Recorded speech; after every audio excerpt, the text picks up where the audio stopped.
And they say no human is limited.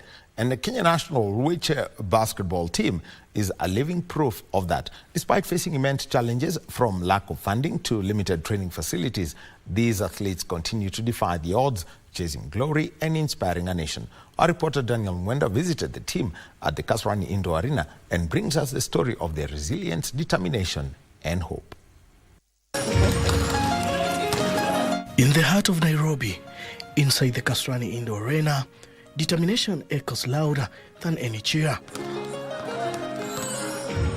This is home to Kenya National Wheelchair Basketball Team, a group of extraordinary athletes proving that strength is in the legs but in the spirit. I usually remind them that I cannot teach them effort and I cannot teach them desire. Lazima uko unajituma kukuja kwa kiwanja.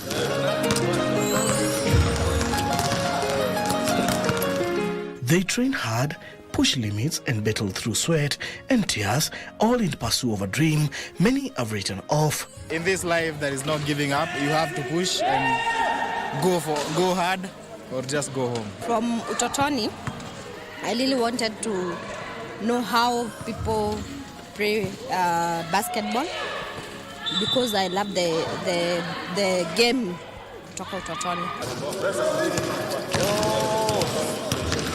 The journey, however, has been anything but smooth. The wheelchairs are their lifeline on the court and are often second-hand or makeshift. Funding is scarce and basic essentials like training kits, specialized equipment and allowances remain a constant plea. We actually have some wheelchairs that are for mobility, just for normal use, just general purposes. We'll try to modify them and then we give out to the counties so that they can start using them as we look ways on how we can acquire now the proper wheelchair for basketball. So sometimes it's very hard that wakati wa mvua, some gari zingine wanaona wewe ni mzigo. They will not want to carry you. So it's a challenge kutoka kwa nyumba to come to the training venue. The coaching staff, none of whom have physical disabilities, had to learn from scratch. From wheelchair mechanics to adaptive strategies, they've immersed themselves in the world of parasport to uplift the team. For me, success are the little achievements we do every day.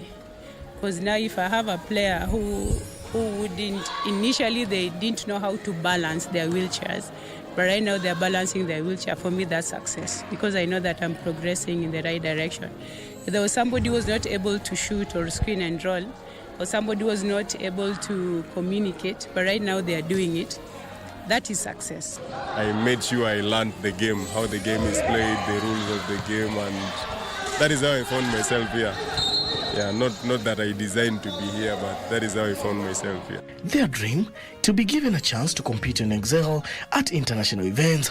I try as much as possible to fly the Kenyan flag high with my teammates. So yeah, that is actually the most something we work hard to get, to win and to go further and further. Any person with disability, I want to tell them that wheelchair basketball is a game that you enjoy in watching and you will enjoy when you're playing. So kindly come, we need you people. Usikae kwa nyumba, ukae, it's like unajihurumia. Some of us have severe disability more than you mwenye umekaa kwa nyumba. But without consistent government support and sponsorship, that dream remains a distance up. We are preparing for World Championship, and this is like a World Cup for FIFA, or rather for soccer is a World Cup. Now, wheelchair basketball Kenya has qualified for World Championship, and we qualified through ranking. We accumulated enough points for us to be in World Championship. So for our first time ever, at least for wheelchair basketball has qualified for World Championship, which is a World Cup. The media can just come and mobilize and let people know that this game is there. Because in some areas we go and somebody asks you people play basketball on wheelchairs. They have never seen it happen, so the game is not known. These people are able, like there are things that they do that even me who's standing cannot be able to do on a wheelchair.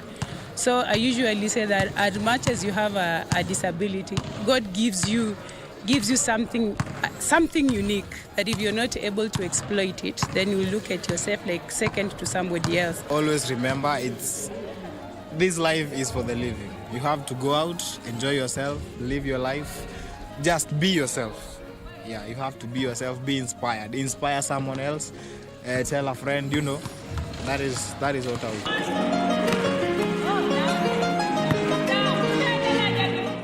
Even training at Kasarani comes with its challenges. The facility, though iconic, it's always adapted for wheelchair users. I usually give thanks because I know that if somebody like that they do a lot of work. If you're able to wheel, dribble, pass, shoot, look up, don't you think that is an ability that not so many people have? Because like us who are walking, we can walk, and sometimes even a challenge to pivot. But for them, they have to balance the ball, they have to balance the wheelchair, they have to look up. We expect them to score. So that is an ability that they have that not every other person has. In a world that often sees limits, they've chosen to see possibilities. The Kenya wheelchair basketball team are saying that they'll give it all. They'll intensify their training until they make Kenya proud. For Channel 1 Sports, from Kasarani, I'm Daniel Mwendwa. If you're looking for a story to warm up your heart in this chilly July weather, then that is it by Daniel Mwendwa. And it's about wheelchair basketball, Kenya qualifying for the Worlds. Kenya is the land of opportunity in sports.